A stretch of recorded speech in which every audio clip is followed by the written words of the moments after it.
नमस्कार, मैं उमेश कुमार स्वागत करता हूं एक बार फिर से आप सभी का अपने यूट्यूब चैनल एच के नॉलेज एंड मोर पर। पिछले वीडियो की भांति आज मैं फिर से एक न्यू टॉपिक पर लेकर आया हूं। ये टॉपिक है एग्रीकल्चर साइंस बेस्ड। जितने भी बच्चे एग्रीकल्चर की पढ़ाई कर रहे हैं उन सभी के लिए काफ़ी इम्पोर्टेंस रखता है जो चीज़ें मैं आज आपको बताने जा रहा हूँ। इस कंटेंट को जिसको आज मैंने आपके लिए प्रिपेयर किया है, ये इलेक्ट्रिसिटी या विद्युत चैप्टर से मैंने लिया है। ठीक है, अगर आपने इससे पहले वीडियो देखे होंगे तो मैंने आपको बताया था कि elementary idea of domestic wiring, मतलब घरों में वायरिंग का प्रारंभिक ज्ञान के बारे में मैंने चर्चा किया था। डोमेस्टिक इलेक्ट्रिक सर्किट के बारे में मैंने बताया था। Common device used in domestic electric fitting के बारे में मैंने क्लियरली चर्चा किया था आपके सामने। अगर आप लोग उस वीडियो को नहीं देखे हैं तो मैं एक बार ज़रूर कहूँगा आपसे कि उस वीडियो को पुनः देख लेवे, तभी ये वीडियो आपको समझ में आएगा। और ये जो आज का कंटेंट मैं आज के लिए लेकर आया हूँ आपके लिए, इस पूरा का पूरा कंटेंट बहुत ध्यान से सुनिएगा, बहुत ध्यान से देखिएगा, अंत तक देखिएगा। बहुत इंपॉर्टेंट कंटेंट है, बहुत इजी भी है, सरल है। हमको ऐसा लगता है कि ये काफ़ी सरल है, लेकिन मैं आपको ये आगाह कर देता हूँ कि ये जो कंटेंट मैं आज आपको शेयर करने जा रहा हूँ ये काफ़ी VVIMP है, याद रखिए आप। बहुत ज़्यादा इंपॉर्टेंस रखता है, पेपर में कई बार पूछा गया है। आप स्टेट बोर्ड का आप पेपर निकाल कर देख लेना, उस में कई बार ये क्वेश्चन मिलेगा आपको, जो जिस टॉपिक पर मुझे आज आपके सामने चर्चा करना है। ठीक है, तो मेरा आज आपके सामने ये टॉपिक है safety measures in using electricity, अर्थात विद्युत के प्रयोग में हमको क्या क्या सुरक्षा उपाय बरतने चाहिए। ठीक है ना। अगर आपने चैनल को सब्सक्राइब नहीं किए हैं तो चैनल को सब्सक्राइब जरूर कर लें, ताकि आपको आने वाले वीडियो की जानकारी ज़रूर मिले। वीडियो पसंद आता है और अच्छा लगता है तो वीडियो को लाइक करें, शेयर ज़रूर करें। ठीक है, तो जैसा मैंने कहा कि safety measures in using electricity, इस पर मैं आज चर्चा करने जा रहा हूँ। सबसे पहले तो हमें ये समझना चाहिए कि इलेक्ट्रिसिटी का जब हम लोग यूज़ करते हैं तो किस किस प्रकार की दुर्घटनाएं होने की संभावना रहती है। ठीक है, तो उसके बारे में मैंने लास्ट वीडियो में बताया था, इससे पहले वीडियो में बताया था। जैसे उसमें एक समस्या कभी कभी होती है ओवरलोडिंग। ठीक है, ये बहुत भारी समस्या नहीं है, लेकिन इस समस्या के कारण बहुत सारी कंडीशंस आ जाती है। जैसे शॉर्ट सर्किट, आपने सुने होंगे शॉर्ट सर्किट। ठीक है, ये बहुत कॉमन चीज़ है, इसको आपने बहुत बार सुने होंगे, देखे भी होंगे। ठीक है, और ये जो शॉर्ट सर्किट है ये कई रूपों में हो सकता है। या वायर ही भस्म हो जाए, वायर ही जल जाए, आपस में चिपक जाए। दो जो केबल होता है, केबल तार होता है, जो कनेक्शन वायर होता है, तार होता है, वही आपस में जलकर चिपक जाए। या इससे तार से जुड़ा हुआ, उस परिपथ में तार से जुड़ा हुआ किसी भी प्रकार का एपरेटस या डिवाइस होता है, चाहे वो स्विच हो, सॉकेट हो, या बल्ब ही क्यों ना हो, या दूसरे प्रकार के विद्युत उपकरण ही क्यों ना हो, वो क्या हो जाते हैं, इस प्रक्रिया के द्वारा खराब हो जाते हैं। ठीक है, ओवरलोडिंग, अतिभारण एक ऐसी समस्या है जिसमें जो विद्युत परिपथ का अधिकतम मान निश्चित रहता है, लेकिन क्या होता है, इस अधिकतम मान से कभी कभी ज़्यादा हो जाता है, तो इस अवस्था को हम लोग ओवरलोडिंग कहते हैं। क्या कहते हैं? ओवरलोडिंग कहते हैं। ठीक है, तो ओवरलोडिंग के कारण शॉर्ट सर्किट होता है। शॉर्ट सर्किट के कारण कई प्रकार के जो अपरेटस होता है, उपकरण होता है, वो क्षतिग्रस्त हो जाते हैं। क्षतिग्रस्त होता ही नहीं है, बल्कि ये अपने साथ कई प्रकार की दुर्घटनाएं को भी आमंत्रित कर देती है। जैसे शॉर्ट सर्किट होता है तो इससे आगजनी की संभावनाएं काफ़ी प्रबल हो जाती है, आग लगने का डर काफ़ी ज़्यादा रहता है अगर हम ध्यान ना दें तो। ठीक है, अगर वायर भस्म हो गया, वायर जल गया, आपस में चिपक गया है, तो किसी को भी शॉक लग सकता है। शॉक अगर कम हो तो ठीक ठाक है, झेल लेगा, लेकिन शॉक अगर ज़्यादा हो तो झेलना बहुत मुश्किल होता है। ठीक है, तो इस प्रकार की समस्याएं आपको मिलेंगी। तो मैं यहाँ पर चर्चा कर रहा हूँ इसके बेस पे कि क्या क्या और किस किस प्रकार के हमको दुर्घटना का कारण मिल सकता है, उस पर पहले चर्चा करेंगे। उसके बाद मैं बताऊंगा कि कैसे आप सुरक्षित तरीके से किसी भी विद्युत उपकरण का उपयोग कर सकते हैं। ठीक है, पहले हमको ये पता होना चाहिए कि कोई दुर्घटना घट रही है, उसका कारण क्या है, क्या हो सकता है दुर्घटना का कारण। तो हम कुछ इस प्रकार के कारण पर विचार कर सकते हैं। सबसे पहले मैं अगर कहूँ तो लूज़ कनेक्शन बोल सकता हूँ इसको, ठीक है। लूज़ कनेक्शन मतलब अगर वहाँ पर कनेक्शन किया गया है परिपथ में, अगर दो तार को जोड़ा गया है, किसी डिवाइस से जोड़ा गया है, अगर लूज़ जुड़ा हुआ है तो इस प्रकार की दुर्घटना होने की संभावना हो जाती है, बढ़ जाती है, ठीक है। अगर हम इसकी जगह पर अच्छे क्वालिटी के वायर की जगह पर खराब प्रकार के वायर का प्रयोग करें, वेस्ट वायर यूज़ करें हम, ठीक है, तो दुर्घटना होने की संभावना 100% बढ़ जाती है। अच्छी क्वालिटी का वायर हमको लेना चाहिए ताकि लॉन्ग लाइफ हो और अच्छा हो, ठीक है। अब बात आती, ये तो हो गया, ये कनेक्शन की बात हो गई, ये हो गई वायर की बात हो गई, ठीक है। अब बात करते हैं थोड़ा सा उन डिवाइस, उन उपकरणों के बारे में जो पूरी विद्युत परिपथ को कंप्लीट करता है, ठीक है। तो जितने भी स्विच आपके परिपथ में लगे होंगे, जितने भी प्लग लगे होंगे, ठीक है, नहीं, जितने भी प्लग लगे होंगे ये सारे सारे कैसे होंगे, अगर वेस्ट होंगे, खराब होंगे, ठीक है, वास्ट बोल सकते हैं आप इसको, ठीक, खराब होंगे तो दुर्घटना होने का संभावना काफ़ी ज़्यादा रहता है। और एक मैंने चर्चा पहले ही कर चुका था, ओवरलोडिंग या अतिभारण जिसको बोलते हैं, ये अपने आप में एक बहुत बड़ा दुर्घटना का कारण बनाता है, ये ओवरलोडिंग, ठीक है। तो आपको समझ में आ गया होगा कि किस किस प्रकार की एक्टिविटीज़ की वजह से दुर्घटना होने की संभावनाएं बढ़ जाती है, ठीक है। तो हमको क्या चाहिए, इस खतरे से निपटने के लिए हमको कुछ ज़रूरी सुरक्षा के उपाय करने बहुत ज़रूरी है, ठीक है।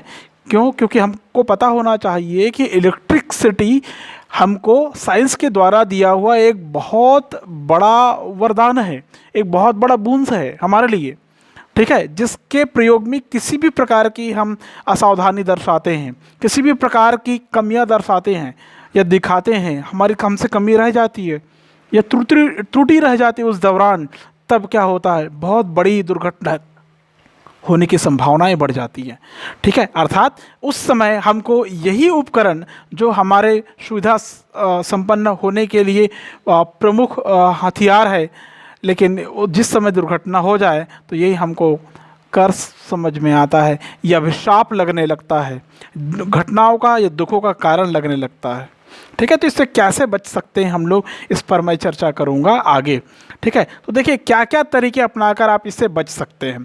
तो विद्युत प्रयोग के दौरान हमको कुछ बातों का खास करके ध्यान में रखना चाहिए जिससे हम होने वाली दुर्घटना को टाल सकें, ठीक है ना। तो सबसे अगर हम लोग उपाय की बात करें,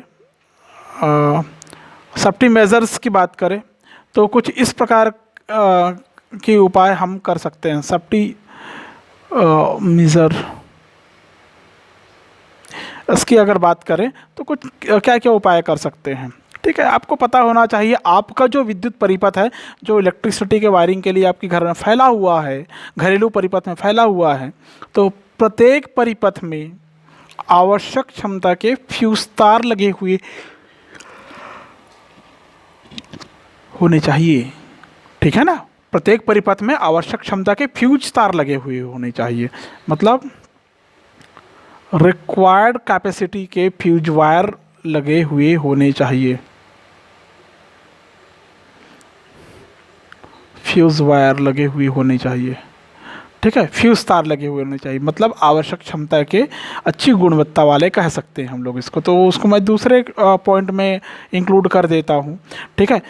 इसमें जो हम केबल और देखो फ्यूज वायर जो होता है ये तो मिश्र धातु मिक्स्ड मैटर का बना हुआ रहता है, सीसे और टीन का बना हुआ रहता है, मैंने लास्ट वीडियो में बताया था आपको, ठीक है। लेकिन यहाँ पर मैं आपको बता रहा हूँ कि अगर हमने कहा कि वेस्ट वायर यूज़ करते हैं तो दुर्घटना का कारण होता है, तो इसके बेस पे हम एक उपाय कर सकते हैं कि ये जो केबल वायर होगा, कनेक्शन का वायर होगा, ठीक है, ये अच्छी क्वालिटी का होना चाहिए, ठीक है, वेल क्वालिटी होना चाहिए,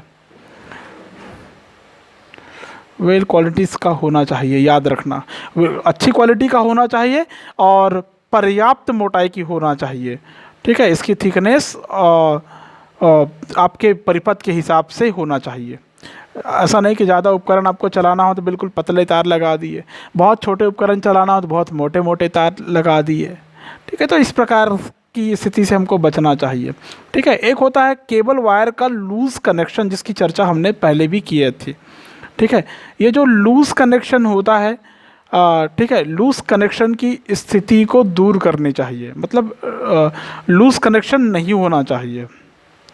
क्लियर है ना? जब हम कनेक्शन करें, एक को दूसरे से अगर कनेक्ट करें, उस दौरान लूज कनेक्शन बिल्कुल भी नहीं होना चाहिए। इसका खास ध्यान रखेंगे आप लोग, अगर आप लोग वायरिंग करना जानते हैं और करते हैं तो। ठीक है, जितने भी प्रकार के कनेक्टिंग पॉइंट बनेंगे, उसमें संयोजी स्थल बनेंगे, संधि स्थल बनेंगे, उसको हम क्या करेंगे, जो इलेक्ट्रिक प्रोटेक्टर के रूप में जो टेप का उपयोग करते हैं, टेप चिपकाते हैं, आपने देखे होंगे, वायर छिल गया, जल गया, तो वहाँ पर टेप लगाते हैं, हम उसको कवर्ड करते हैं। मतलब प्रत्येक संधि स्थल किससे कवर्ड होने चाहिए? Covered with tape. ठीक है नहीं, ये कवर्ड विथ टेप होना चाहिए, मतलब टेप से हम उसको रैप करके रखेंगे चारों तरफ से, तो हम आसानी से बच सकते हैं। ठीक है, नेक्स्ट कंटेंट ये कहता है कि हमको किसी भी प्रकार के डिवाइस जो उस परिपथ में उपयोग करना हो, उस परिपथ में सारे डिवाइसेस वेल क्वालिटी की होने चाहिए, अच्छी क्वालिटी के होने चाहिए। ठीक है, अच्छी क्वालिटी के होने चाहिए। ठीक है ना, मतलब इसमें do not use damage piece. कई बार होता है ना कि अरे चल ठीक है ना, काम चलाना है, तो हम उसको क्या कर देते हैं, लगा देते हैं। Do not use damaged piece, इसका खास ध्यान रखेंगे आप लोग। कई बार ऐसा होता है कि हम कोई उपकरण ख़राब भी हो गया है ना, तो उसको थोड़ा सा रिपेयर करते हैं, उसको लगा देते हैं, तो हमको उससे बचना है कि उस जो क्षतिग्रस्त हो चुका है, छिन्न भिन्न हो चुका है, जो डैमेज हो चुका है ऑलरेडी, उसका उपयोग ना करें तो ज़्यादा बेटर है। अगर तार या कनेक्शन वायर अगर ख़राब हो गया है, तो उसको तुरंत चेंज कर देनी चाहिए। ठीक है नहीं, वॉश कनेक्शन वायर,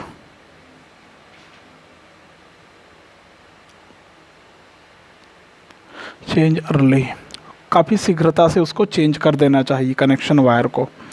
ठीक है, नेक्स्ट, अगर हमको उसमें सुधार कार्य करना है, तो सुधार कार्य करते समय हमारे हाथों में रबर के दस्ताने होने चाहिए, ग्लव्स होने चाहिए, और नीचे पैरों पर शूज होने चाहिए। ठीक है ना, ये कार्य करते समय क्या होना चाहिए, ग्लव्स इन हैंड, दोनों हाथों में ग्लव्स होना चाहिए। ठीक है, और शूज इन लेग्स, पैरों में क्या होना चाहिए, आपके जूते होने चाहिए। क्लियर है? ये दो ऐसी चीज़ें हैं जो शॉक को या करंट को या धारा को आपके शरीर में जाने से रोकेगी। ठीक है, अगर ये उपकरण आपने यूज़ किए हैं तो ये धारा को वहाँ पर शरीर में जाने से रोकने में सक्षम है। ठीक है, नेक्स्ट कंटेंट की बात करें हम अगर, तो जो स्विच होता है उसको हमेशा लाइव तार से जोड़ना चाहिए। ठीक है नहीं, जो स्विच होता है, स्विच कनेक्ट विद लाइव तार को क्या बोलते हैं हम लोग, पॉजिटिव भी बोल सकते हैं, है ना। लाइव वायर से कनेक्ट करना चाहिए, switch connect with live wire के साथ में, लाइव तार के साथ में स्विच को जोड़ना चाहिए। अगर वायरिंग हम कर रहे हैं और लाइव वायर में नहीं जोड़ रहे हैं, तो ये दुर्घटना का बहुत बड़ा कारण बन सकता है। मतलब हमको जब भी वायरिंग करना हो, हमको इसका पर्याप्त ज्ञान होना काफ़ी ज़रूरी है। बहुत ज़रूरी है कि हमको इसके बारे में जानकारी हो, सारे सुरक्षा उपाय हम करें, तभी इससे संबंधित कार्य को अंजाम दें, इससे संबंधित कार्य हम लोग करें। ठीक है, तो आप इससे ये समझ गए होंगे कि ये जो इलेक्ट्रिसिटी होती है हमारे लिए बहुत अच्छा साधन भी तो है, वरदान के रूप में है, लेकिन अगर हम इसके उपयोग में कहीं भी कोई कोताही बरतते हैं, कोई कमियां रखते हैं, कोई त्रुटि रहती है हमसे या हो जाती है, तो जान लीजिए यही वरदान हमारे लिए अभिशाप बन सकता है। ठीक है, जान माल की क्षति भी हो सकती है, याद रखेंगे आप। ठीक है, अगर ये वीडियो आपको पसंद आया होगा तो वीडियो को प्लीज़ लाइक करें, और कुछ सवाल हो, कुछ पूछना हो, कोई क्यूरीज हो, तो बिल्कुल कमेंट बॉक्स आपका इंतज़ार कर रहा है। चैनल में अगर आपने पहली बार आज दस्तक दिए हैं तो प्लीज़ चैनल को सब्सक्राइब करना ना भूलें और अपने चहेतों को, अपने पहचान वालों को, जो जिनको यहाँ से फ़ायदा हो सकता है, चैनल से फ़ायदा हो सकता है, उन सबको ये शेयर ज़रूर करें। पहले आप सब्सक्राइब कर लें, फिर शेयर कर लें। ठीक है, आज की वीडियो में बस इतना ही। नेक्स्ट वीडियो फिर से मैं लेके आऊँगा किसी नए टॉपिक पर। ठीक है, तब तक के लिए सबको थैंक यू और गुड बाय।